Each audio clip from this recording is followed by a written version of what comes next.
welcome to Spirits Podcast, episode 31, Mami Wata. It's a good one, y'all. Yeah, it is going to be good. I feel like I start every episode saying that, but I'm just so proud of us. But it's true. It's going to be good. It's going to be great. To begin with, though, Julia, you came in with a book recommendation for me that I think the listeners have to hear about. Yes. Okay. So I actually want to do this more frequently, where we talk about stuff that we consumed in the past 2 weeks. Yeah. Whether it be books or TV shows or music or podcasts. So, yeah, I'm into it. So I just finished this novella. It's by a woman named Nnedi Okorafor. It's called Binti, and it's sort of a Afrofuturism space drama kind of thing, and it's fucking beautiful, and the main character is amazing, and I tore through it in 2 hours, and it was the greatest thing ever.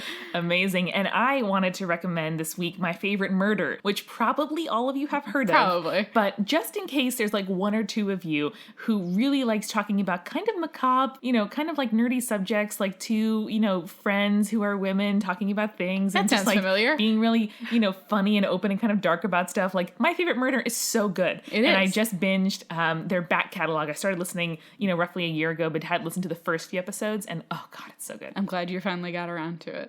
It's so good. Just talking about murder. Just talking about murder. And true crime in a way that isn't super exploitative, because it's also ladies reckoning with the fact that it's a true crime genre. Oh, it's so good. Yeah. Moving on from that, we got a lot of feedback on last week's episode, and I kind of want to address it. Sure. I hear you guys. I know I don't pronounce stuff right, and I know it's very easy for me to go ahead and pronounce stuff right. So from here on, I'm going to do my due diligence, and I'm going to do my best to pronounce it.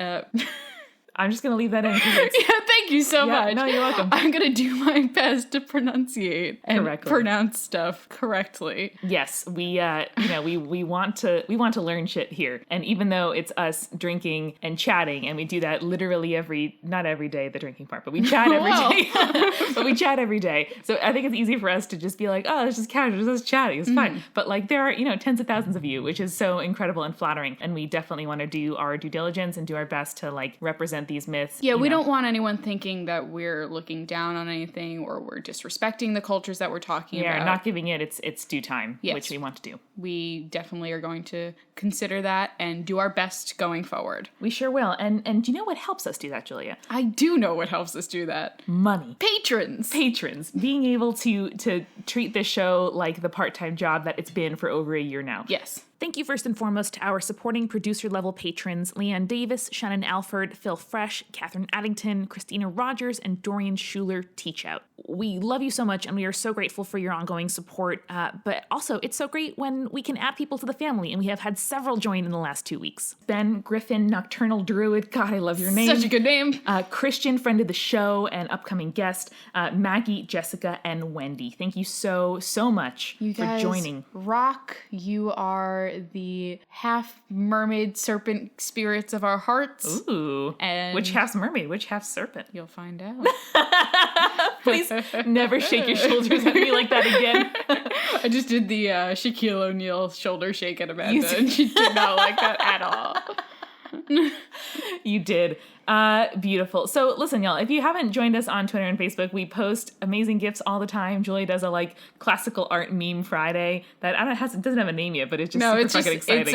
It's Myth Meme Fridays. Myth Meme Friday. That's what it is. I'm into now. it. God. So find us at Spirits Podcast. Okay, so there are a couple of days left in Tripod, which is this month of making people who aren't aware of podcasts aware of podcasts. So if you have some time, you can go to our website. We have a list of stuff under the hashtag PodGalentine. Yeah, spiritspodcast.com/PodGalentine. We put it together in February, but it's totally valid for March as well. Or if you guys have a specific topic, a specific, genre that you're looking for recommendations for, we're here to help. Just, message us, send us an email, message us on Twitter. We are happy to help you out. Shout out to Chris Pritchett Sr., who recently tweeted us that he taught a 55-year-old man how to download podcasts on his iPhone in order to listen to us. And that's amazing. And you're doing the Lord's work. Thank you so much. In South Texas oil fields. Amazing. So listen, if you guys successfully are able to teach a parent, a grandparent, a friend, a coworker,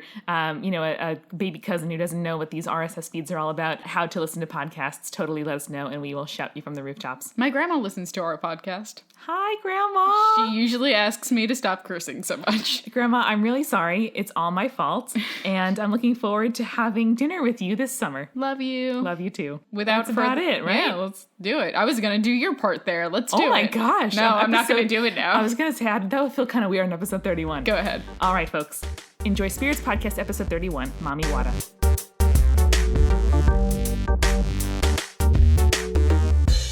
So anyone who's listened to the show before knows we are super into water spirits. I'm kind of transfixed by drowning, so I'm not gonna lie. I know, you totally are. It's really weird.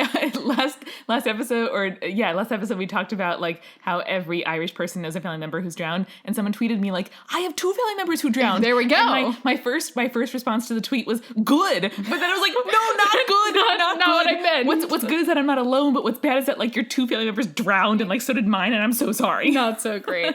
So we have talked a lot about like Ireland and Scotland drownings and whatnot. Just lots of puddles just deep enough to drown a child. But I think we should go a little bit further south. All right. To the continent of Africa. Beautiful. Specifically Southeast Nigeria. Amazing. And we're going to talk about a spirit today called Mami Wata. Awesome. Is it Mother of Water? Yeah, let's talk about that name for a second. Cool. It's a great segue you just put me in there. Oh, I appreciate it. So it's pretty straightforward, but as I was doing research for this episode, I kind of spiraled down this sort of linguistics rabbit hole. Amazing. Mami Wata is Pidgin English pronunciation of the word mammy or mother and water, obviously. Now, I didn't know what Pidgin was, so I had to look it up, and it's basically when you have 2 groups that don't speak each other's languages. Kind of think of the age of exploration with white dudes discovering, in quotes, new cultures. Yeah, not caring enough to learn the languages of the places that they were conquering. Yeah, well, the problem was they didn't have any language in common. Yeah. So Pidgin is this sort of grammatically simple communication that comes from that idea that they don't have a language in common, so they have to speak very simply in their own languages until they figure out what's happening. Functional, like let's get communication going language. Right. So it becomes this simplified version of both languages that can create a point of access while not being completely grammatically correct on either side. Yeah, but also kind of like that's evolution, right? It's like finding a way to get the job done. Right. That's how language evolves. Exactly. And it's really interesting. Another interesting thing is actually if a Pidgin language becomes the primary language of a group, the language is then referred to as a Creole language. Like Haitian Creole. Yeah. Fuck yeah. Isn't that cool? It is very love that. cool. That's amazing. I know. And it's so cool. I mean, English is sort of a Creole of, kind of like Anglo-Saxon and Germanic and, various other influences. And so tracing, and the fact that it's hundreds of years old makes it harder to do so, but like tracing the kind of origins of various words is just a thing that I love to do. It is super cool. And it's so much more immediate and easy to access when you are studying a Creole or a Pidgin language. Right. And I think that's awesome. And I feel like it is a really interesting representation of the spirit that we're going to talk about. I'm so pumped. Mami Wata is worshipped across many traditions in Africa. In different kind of forms, and even worshipped in North America and the Caribbean. However, her story is most deeply rooted in the traditions of the people who are indigenous to the southeast of Nigeria, like I said, and that includes the Efek, the Ibubio, and the Anan people. And I think I pronounced all of those right. I hope so. Cross my fingers. Doing our best. So she spread through trade routes. The tradition kind of spread through trade routes. Yep. It started in Nigeria and then spread as far north as Senegal and as deep south and east as Zambia. So this method of spreading meant that in many areas she was being adapted according to the culture. So usually that meant she was being combined with or was absorbing the attributes of other local spirits and goddesses of water. Yeah. Which I love. You know how much I love a good synchronization. I know you do, especially when it's something as kind of elemental. Yes. As, water or birth or life or death. Like it's every kind of person and group of people, based on their particular traditions and their geography, puts their own particular spin on a thing. So I love when we can study like the umbrella of Mami Watas, that are like spread across the continent. So let's talk about who Mami Wata is. So Mami Wata, as her name implies, and as I've mentioned already, is a water spirit. We've kind of talked a lot about the complicated relationship that humans have with water, and Mami Wata is pretty much the embodiment of those complicated issues. She's basically, if water was exes, she would be that one you have really complicated feelings for whenever they pop up on social media, you know? Julia, you know that I know. I know. That's why I said it. Oh, no. Ooh, that was a deep cut there. That hurt. That hurt. I'm I sorry. sat back in my chair. You did. There. You I didn't even finish the sentence. And you were like, nope, backing out. Because it's true. It's Yeah. It's the flash of like the regret and memories. Yep. And love and hatred. Yep. And feeling superior and feeling like dumb and not wanting to regret it at all because YOLO, but also like, why did you give up 4 years of your life? Are you doing okay? I'm fine. You good? All right. I'm good. I'm cool. good. Okay. So, Mami Wata. Yes. She's associated with water, obviously, the sea, mermaids, markets, divination, healing, luck, money, and music, which all sound pretty dope. Why would you need any other goddess? I mean, really, right? She's amazing. Let's dive into this. So there's a reason she's associated with... I just realized. So our kind of like tagline is a drunken dive into myths and legends. Yeah.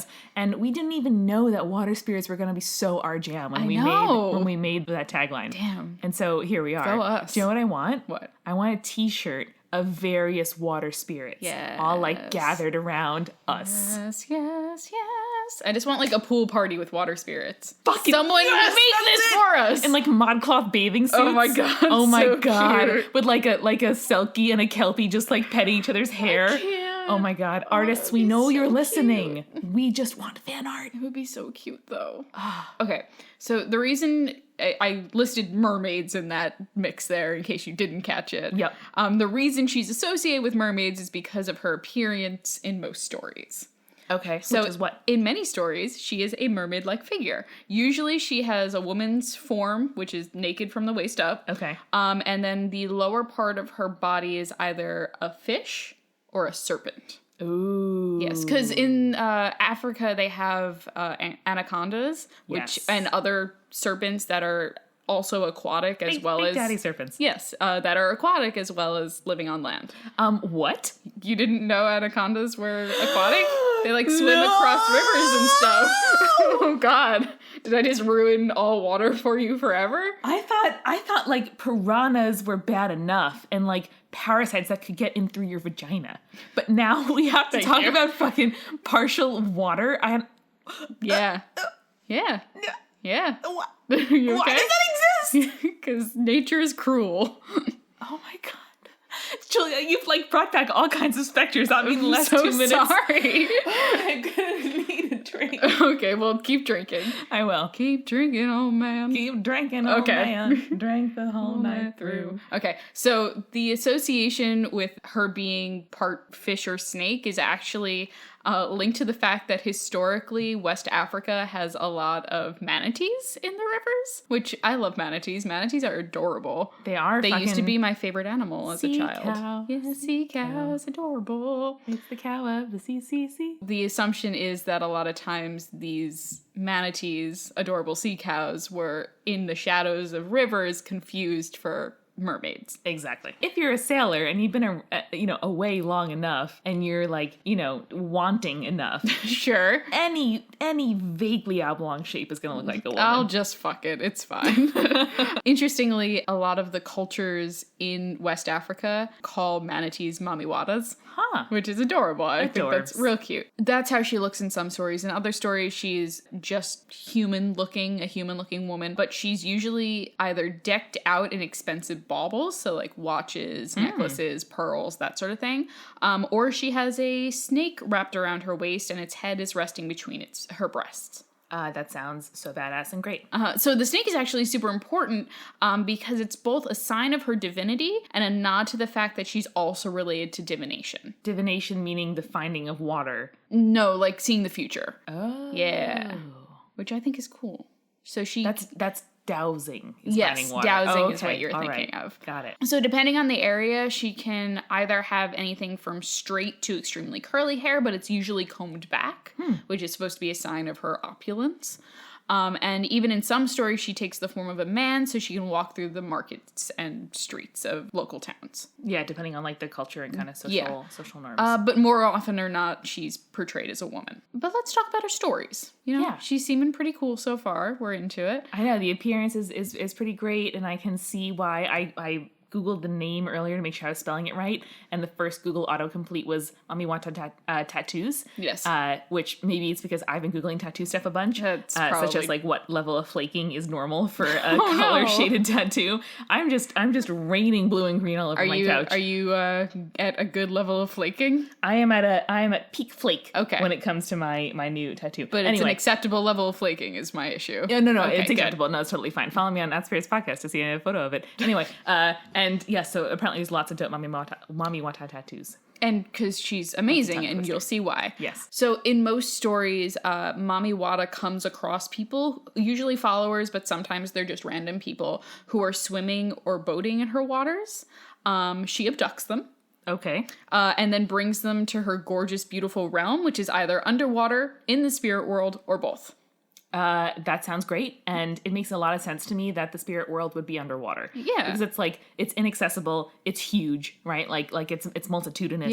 Yeah. There's like weird, amazing shit that happens down there, as we covered in our 30 minutes episode anniversary bonanza with the like fucking the kingdom made out of from sea lions in the sea lions. Yeah, like that makes a lot of sense. Sometimes she'll keep these people she abducts forever. But oftentimes they're allowed to return to their world. She gives them the choice.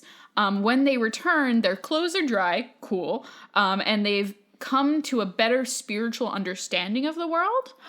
Because they've been taken by Mami Wata, and returning means that they've been blessed by her, which means they become more relaxed, more attractive, great, and usually more wealthy. I see no downsides here. There's really not anything. So wait, what is the other side of the choice? Like, why would one stay with her? Because it's a beautiful land like in the spirit world, okay. and it's an opulent castle. That's great. Got it. Here's another story. Okay. One day, a man is boating down the river. He sees a naked woman sitting on a rock by the edge of the water. She's combing her hair with a beautiful, ornate comb and is looking at her reflection in a beautiful mirror. She sees the man, and she dives into the water, fleeing his sight. Okay. But in her haste, she leaves behind the expensive items. Don't ever look in that mirror. The boatman, of course, takes the expensive items and returns home. No. Like you do. When he goes to sleep... To be fair, I probably would too. I mean, yeah. When he goes to sleep that night, Mami Wata comes to him in his dreams and gives him two options. Okay.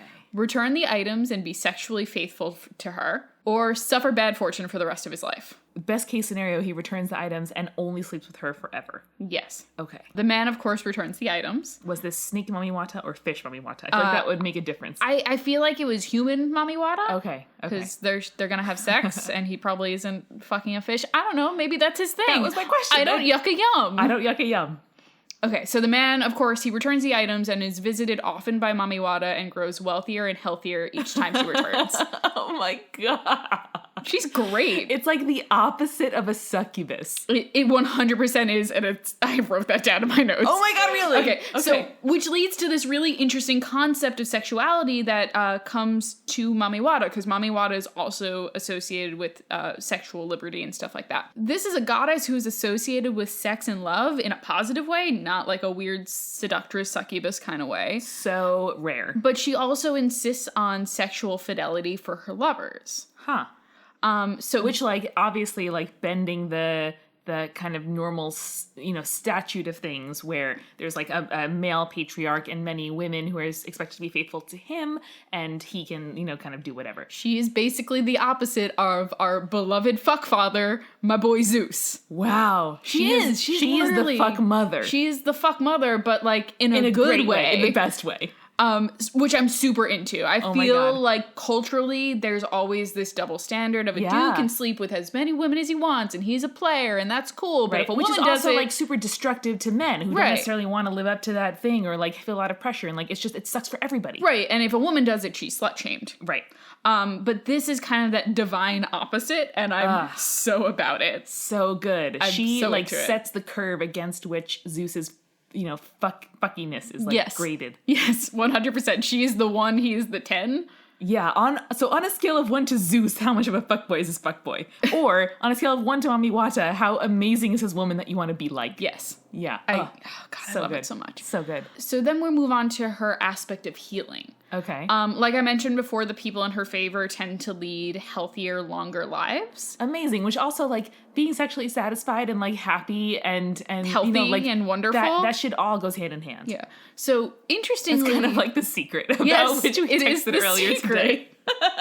The secret is fucking a fish woman. I'm just saying. Yeah. I'm just saying. Not gonna yuck a yum, but maybe that'll bring you wealth and happiness. Maybe. If someone comes down with an incurable disease, it's said that this person was chosen by Mami Wata, and only she will be able to cure them. Which I find a little weird and a little, like, opposite of what she's supposed to be all about. But I think it's supposed to be a representation of you have to believe in her and then she will cure you. Yeah, and, like, the kind of depths of her power. You know, like a problem so bad that only she can solve it type situation. Yeah, sort of the pray to God because he's the only one who can heal you. When The Hail Mary pass. Yes, the Hail Mary pass for incurable diseases. Sure. As a child, I thought that the Hail Mary pass was like a problem so bad that you had to go to confession about it because then they would prescribe you Hail Marys and you'd have to do them. Yeah.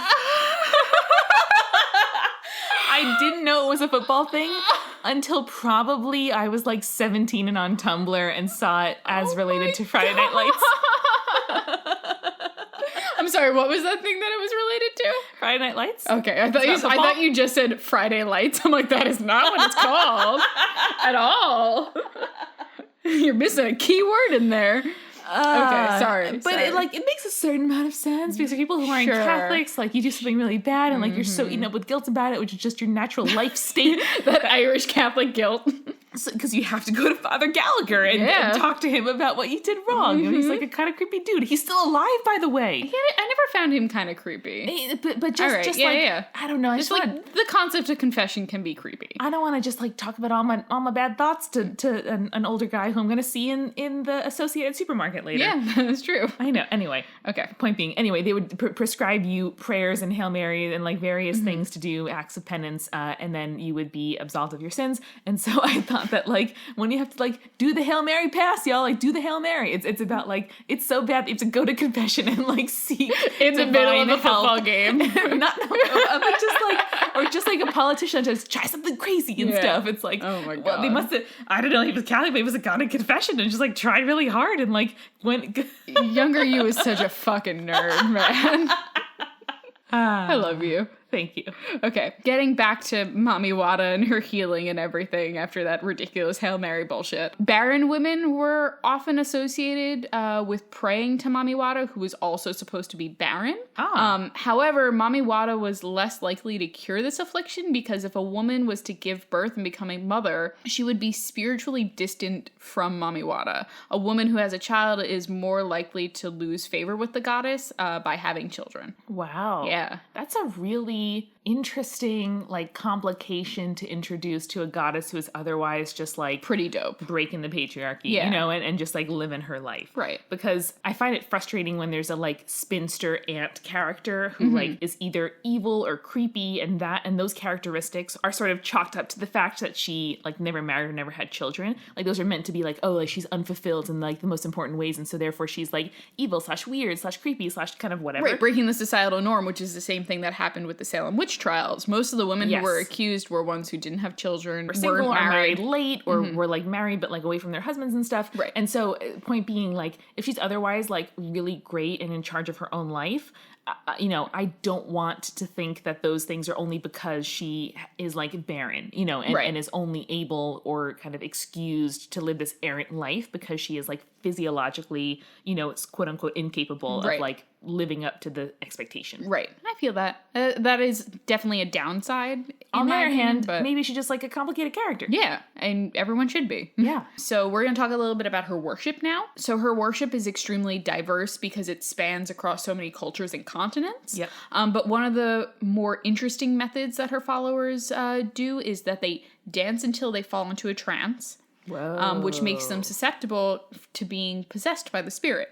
Okay. So Mami Wata will then come and speak through that person. At this point, she is given offerings. Usually they are gifts of delicious food or drink, alcohol, fragrant objects like powder, incense, perfume, soap, that sort of thing, and expensive goods like jewelry. In modern worship, stuff like Coca-Cola, designer perfume, and fancy watches are really popular gifts. Interesting. Like the kind of fanciest imports from other places, or the like highly consumerist culture? I don't know. Also, sunglasses are a really big one. Wow. Yeah, she loves a good pair of sunglasses, Mami Wata. That's amazing. That reminds me of like walking in the like giant malls of Dubai and just seeing all these like fucking incredible like Emirati women and like tourists from India and Pakistan and Bangladesh and other places just like decked out in like, you know, Burberry hijab, right? Dior sunglasses, into like it. Fucking just so like clearly so rich and just like loving it. I don't know. Yeah, that's a great image. It's really cool, right? I do like that a lot. So we also talked a little bit about representation of a spirit's colors when we talked about the Urzulis in Haitian voodoo. Yeah. So that's also a theme that plays with Mami Wata as well, particularly in Nigeria. But in other places of her worship, her devotees wear red and white to represent the duality of her. Traditionally, red represents death, destruction, heat, maleness, physicality, and power, while white represents death but also symbolizes beauty, creation, femaleness, new life, spirituality, translucence, water, and wealth. A lot of things. And also that classic, like, you know, rebirth, renewal, and destruction kind of cycle of death and life. And water. Yeah. Like, that's always, every single water myth we've talked about, it's been like half death and half rebirth. Yes, that is true.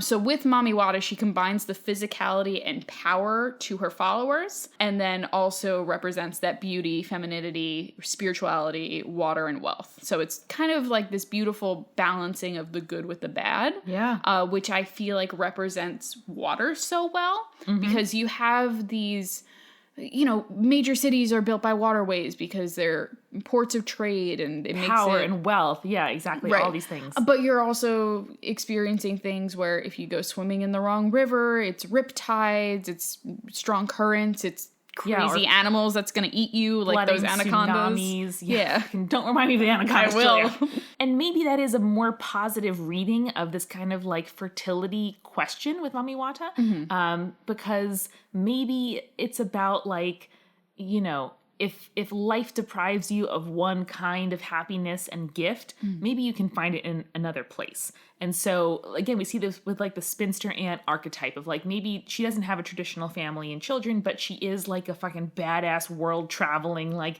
lots of hat boxes, like seeing and adventuring and kind of doing all kinds of stuff.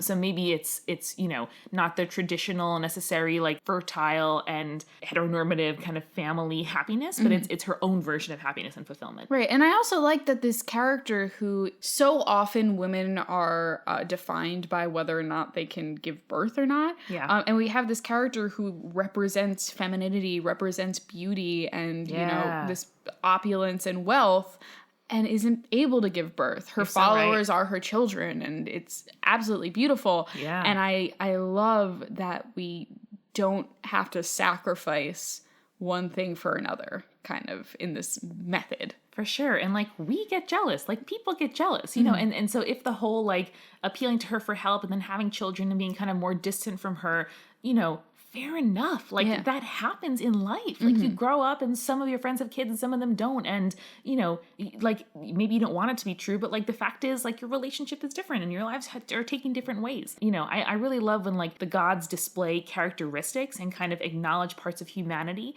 that are otherwise hard for us to face up to. Whether it's, again, like jealousy, rage, you know, infertility or impotence, like things that you don't necessarily want to, acknowledge. Yeah. But, you know, they happen, and like they happen with gods as well. Yeah, I think that's a really good point. One last talking point, and then we can really dive into how we feel about Mami Wata. Yeah. So I was looking at, while I was doing research, I was looking at some theories as to what Mami Wata is meant to represent in the modern age. And someone was saying something about her representing the current African condition, that in a world of globalization, African cultures crave the riches of the rest of the world but can't achieve it, which sounds like really some white Eurocentric bullshit to me. Bullshit. Thank you. That's exactly what I thought. Because what you're doing is you're taking a female spirit who has always been associated with wealth, because water is means wealth. Everywhere in the world, water means wealth. Whether wealth means like food and fish, or power to power a mill, or like access to global trade routes, like water equals wealth so much of the time. Right, and what they're doing is they're taking this amazing spirit who represents that wealth and culture, and they're turning her into this almost vain, conniving character when you put her through this lens of Please consumerism. don't. Yeah, please don't. It's so frustrating. I was like, oh wow, this is like a really interesting article, and then they started breaking this down. I'm like, oh no, fuck this shit. Like literally fuck this. On a scale of Mami Wata to Zeus, that is like a Zeus +1. That is a Zeus +1. Fuck father level territory. God. No, but so I really want to talk about, if we're looking at a modern representation of Mami Wata, what that means to you. Yeah. Just from, us talking about it in this episode. Well, at a basic level, if Mami Wata has always represented like, riches and goodness and wealth and enjoying your life, and like being successful, like of course that's going to look physically and in offerings and stuff different in 2017 than it would in 1817 or earlier. So like if back then it was beads and incense and perfumed and colorful and beautiful things and food, today like perfume and watches are also in that category. Yeah. So I don't think it cheapens or demeans that tradition in any way to kind of morph the tradition to fit your current reality, which is all of mythology. Like that's all of what we talk about. It reminds me of those posts where someone was talking about how if you put phones in the hands of sculptures, suddenly these sculptures, like ancient Greek sculptures that represented, female empowerment and sort of the beauty and elegance and grace of women. Through the male lens. Male lens. If you put a phone in their hand where they're taking a selfie, suddenly she's vain, suddenly she's self-obsessed, suddenly she's, just a terrible human being. And I feel like that is the same thing that's happening with Mami Wata when we're talking about her in a modern lens. She's being misconstrued through the lens of modernism, and I don't like that. And I think selfie culture and kind of self-care culture. I thought you said selfie culture for a second. I'm like, oh, we're talking about selkies now. I would love to. Always. Selfie culture and self-care is also a really interesting lens to view this on. Because one of the reasons that I love this myth so much is that she is just like a dope woman living her life and like having male consorts and like enjoying food, and like enjoying her life. Just like enjoying carnal pleasures as a whole. Food, perfume, sex. Fuck yeah. Like similar to Kali, where it was like a goddess defined by her appetite, which I'm so fucking into. I fucking love that. But that I think is why like self-care has been such a big part of like the feminist internet over the last few years. And like it's a complicated subject. Like some people kind of criticize the concept of self-care because it is so often like turned into a sort of consumerist calling card or vehicle, being like, hey, the world sucks, buy stuff. Like that's not the point. But the point is like shit is complicated and you can like be part of the struggle and you can be advancing good causes and you can be like here advocating for, living for others, like being a goddess they can serve, and also be jealous and also like carnal pleasures and also, want your followers to give you cool incense and perfume in their offerings. Sure. And so like I am just here for complicated women. I am here for complicated goddesses, because one of the downsides of not seeing yourself represented in media and culture and history is that, you feel pressured to live up to this like ideal, this like really flattened picture of what you are supposed to look like. So whether it's, Asian Americans looking for themselves in media and seeing like bit parts or funny parts and never like the romantic lead, right? That's one example. Or, queer kids growing up and seeing like the effeminate gay male character, or, like the butch lesbian on TV if they're lucky. And like those are the only examples that are available to them. Like in a broader sense, not being able to see just like complicated figures in history who match you, it sucks. And so to be able to like read these myths in the way that we do and to be like, this goddess is just like fucking loving it, and also being complicated. And, she is here to like help women who are infertile, but then maybe she doesn't want to be faced with them. And maybe they are more distant from her because it rubs in the one thing that she doesn't have, you know? And like that is just, to me, I'm choosing to read it as, a woman who is complicated and real, and that I can look up to and be different from and similar to and learn from and be inspired from, and also be inspired as to what I don't want to be. I don't want to be like a jealous person who is, mad at things that my friends don't have, but like I feel that feeling sometimes. Yeah. And so, I don't know. That's what I take away, and that's what I like. That was perfect and beautiful and so well said. I loved it. I honestly have nothing more to say. I think you summed up everything that I did want to say about Mami Wata. On the other hand, now I know about fucking anacondas. Thank you, Julia. You're welcome. Ugh. God, I can't. Hey. Why do they swim? How do they swim? By wiggling. Oh no! Anyway, stay creepy. Stay cool and stay out of the water. Spirits was created by Julia Shafini and me, Amanda McLaughlin. It's edited by Eric Schneider with music by Kevin MacLeod and visual design by Allison Wakeman. Subscribe to Spirits on your preferred podcast app to make sure you never miss an episode. You can find us on Twitter, Facebook, and Tumblr at Spirits Podcast. On our Patreon page, patreon.com/spiritspodcast, you can sign up for exclusive content like behind-the-scenes photos, audio extras, director's commentary, blooper reels, and beautiful recipe cards with custom drink and snack pairings. If you like the show, please share with your friends and leave us a review on iTunes. It really does help. Thank you so much for listening. Till next time.